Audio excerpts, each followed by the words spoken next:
देखिए, स्वयं किशंदा हर सुबह सुबह शहर से लौटते हुए अपने इस मानस पुत्र के क्वार्टर में झांकना और हल्दी वेल्दी एंड वॉइस बन रहा है न भाव ऐसा कहना कभी नहीं भूलते। जब यशोधर बाबू दिल्ली आए थे तब उनकी सुबह थोड़ी देर से उठने की आदत थी। किशंदा ने उन्हें रोज सुबह झकझोर कर उठाना और साथ शहर में ले जाना शुरू किया और यह मंत्र दिया कि early to bed and early to rise makes an man healthy and wise. जब यशोधर बाबू अलग क्वार्टर में रहने लगे, जल्दी बिस्तर छोड़ना और जल्दी बिस्तर से उठना मतलब स्वास्थ्य के लिए कहीं न कहीं लाभदायक है। यशोधर बाबू अलग क्वार्टर में रहने लगे और अपनी गृहस्थी में डूब गए। तब भी किशंदा ने यह देखते रहना जरूरी समझा कि भाऊ यानी बच्चा सवेरे जल्दी उठता है कि नहीं।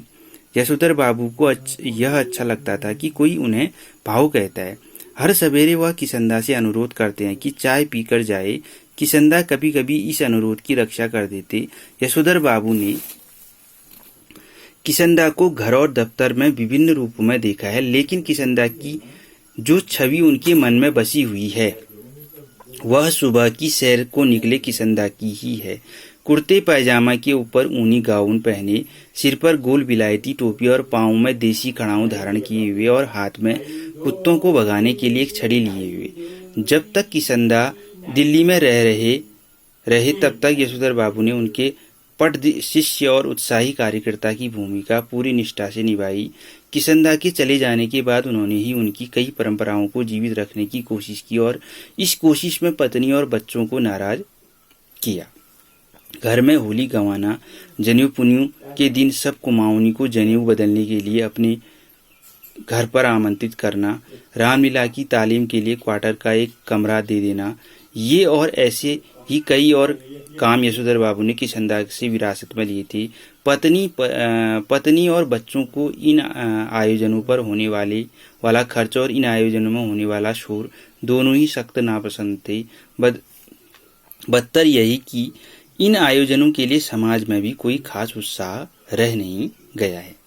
यशोधर जी चाहते हैं कि उन्हें समाज का सम्मानित बुजुर्ग माना जाए, लेकिन जब समाज ही ना हो तो यह पद उन्हें क्यों कर मिले।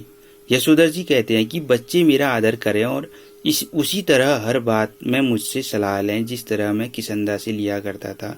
यशोधर बाबू डेमोक्रेट बाबू हैं और हरगिज यह दुराग्रह नहीं करना चाहते कि बच्चे उनके कहे को पत्थर की लकीर समझे। लेकिन यह भी क्या हुआ कि पूछा न ताछा, जिसके मन में जैसा आया करता रहा। ग्रांटेड तुम्हारी नॉलेज ज्यादा होगी, लेकिन एक्सपीरियंस का कोई सब्स्टिट्यूट ठहरा नहीं बेटा। एक्सपीरियंस का सब्स्टिट्यूट होता है विकल्प।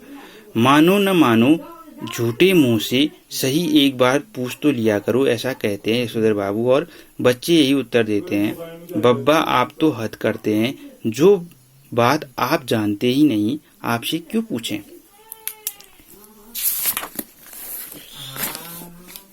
प्रवचन सुनने के बाद यशोधर बाबू सब्जी मंडी गए। यशोधर बाबू को अच्छा लगता अगर उनके बेटे बड़े होने पर अपनी तरफ से यह प्रस्ताव करते कि दूध लाना, राशन लाना, CGHH डिस्पेंसरी से दवा लाना, सदर बाजार जाकर दालें लाना, पहाड़गंज से सब्जी लाना, डिपो से कोयला लाना, ये सब काम आप छोड़ दें, अब हम कर दिया करेंगे। एक आध बार बेटों से खुद उन्होंने ही कहा, तब वे एक दूसरे से कहने लगे कि तू किया कर, तू क्यों नहीं करता। इतना कोहराम मचा और लड़कों ने एक दूसरे को इतना ज्यादा बुरा भला कहा कि यशोधर बाबू ने इस विषय को उठाना भी बंद कर दिया। जब से बेटा विज्ञापन कंपनी में बड़ी नौकरी पर गया है तब से बच्चों का इस प्रसंग में एक ही वक्तव्य है, बब्बा हमारी समझ में नहीं आता कि इन कामों के लिए आप एक नौकर क्यों नहीं रख लेते, ईजा को भी आराम हो जाएगा। कमाओ बेटा नमक छिड़कते हुए यह भी कहता है कि नौकर की तनख्वाह मैं दे दूंगा।